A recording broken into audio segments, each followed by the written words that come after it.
Peuple révolutionnaire du Grand Sahel et d'Afrique, mon bonsoir à vous. J'espère que vous vous portez bien. En fait, aujourd'hui, j'ai tenu à faire ce direct qui est d'une importance capitale. Et je vous suggère de prendre la peine de suivre le direct jusqu'à sa fin et de le partager au maximum. Parce que c'est très important. Certains aspects de ce direct vont paraître comme étant des relations qui ont un lien direct avec notre actualité. Vous n'êtes pas sans savoir que, au pouvoir du président Ibrahim Traoré, des gens ont utilisé toutes sortes de manigances dès le premier jour pour saboter notre effort.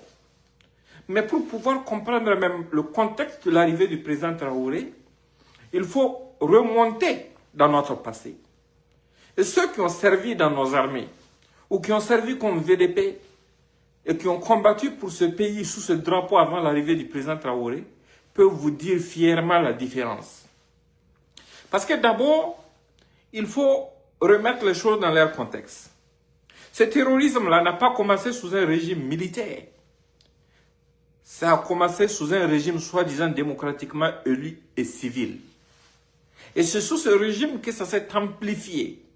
Il ne faut pas l'oublier. Et sous ce régime, vous vous rappelez de Yoro?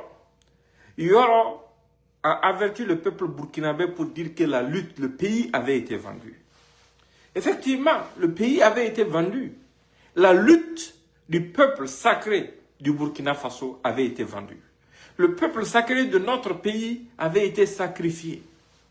Et nous avons eu les preuves que nous avons diffusées par la suite. Parce que dans une période de guerre, une guerre commencée dans une petite localité du Soum, qui s'est propagée à l'ensemble de notre pays, on se permettait de commander des hélicoptères civils pour notre armée. Quand des gens étaient attaqués, on nous disait que les hélicoptères ne pouvaient pas voler de nuit. Nous, on ne savait même pas que le pays pouvait acquérir des drones.